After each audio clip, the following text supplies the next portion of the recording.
అందరికీ నమస్కారం.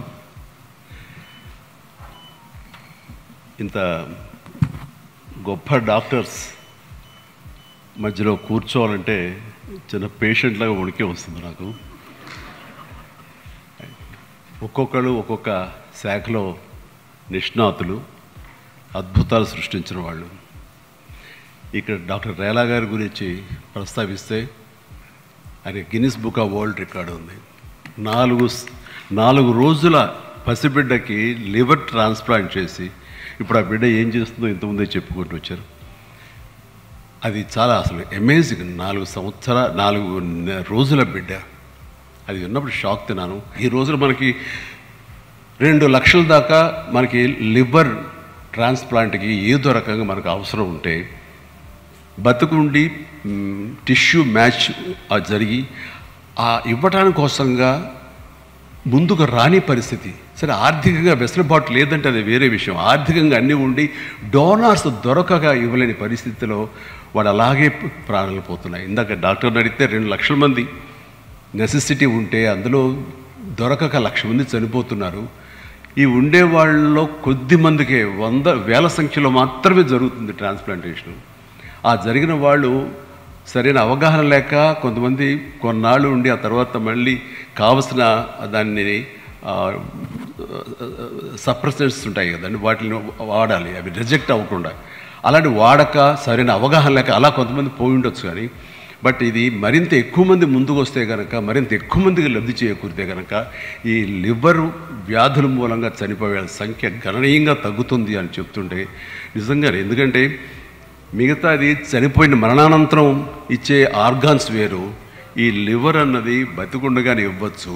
డోనార్ ఎవరైతే ఇస్తారో అతనికి 3 వారాల్లో తిరిగి ఆ పార్టు మళ్ళీ తయారైపోతుంది.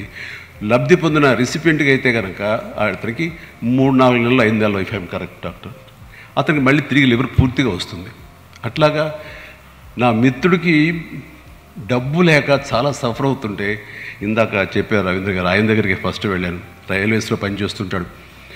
వాడు చాలా పిచ్చిగా బిహేవ్ చేస్తున్నాడు. ఎన్నాళ్ళు బతకడం తెలుస్తుంది, లివర్ సిరోసిస్ వచ్చేస్తుంది, టోటల్గా ఇదైపోయింది. అంటే అతను నాన్ ఆల్కహాలిక్ లివర్ ప్రాబ్లం. అతను తాగుడు లేదు, కేవలం మరి ఎందుకు వచ్చిందంటానికి వేరే కారణాలు ఏమి ఉంటుంటాయి.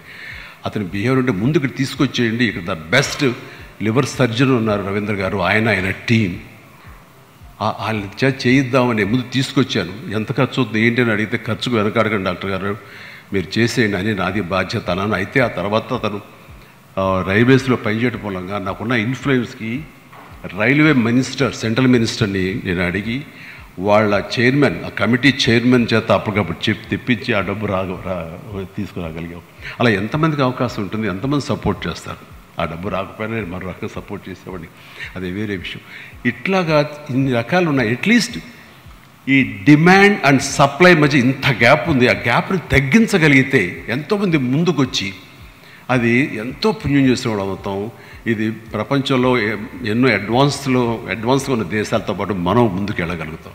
నా హంబుల్ రిక్వెస్ట్, ఈ విషయంలో ప్రతి ఒక్కళ్ళు కూడా ఆలోచించండి.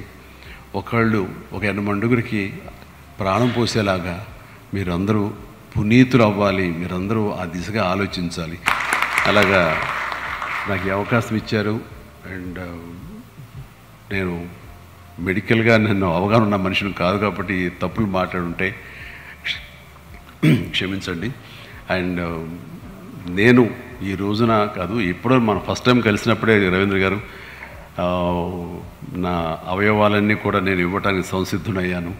అండ్ నాకు తెలిసిన మా వాళ్ళందరి చేత కూడా నేను ఒప్పించి వాళ్ళు కూడా అవయవదానం చేసేలాగా నేను సంసిద్ధుడు అవుతాను. ఆ విషయం మీకు చెప్తూ చాలా గర్వంగా ఫీల్ అవుతున్నాను. నాకు ఈ అవకాశం ఇచ్చినందుకు ప్రతి ఒక్కరికి నా హృదయపూర్వక ధన్యవాదాలు తెలియజేస్తూ అండ్ మీ సెలవు తీసుకుంటున్నాను. జై హింద్.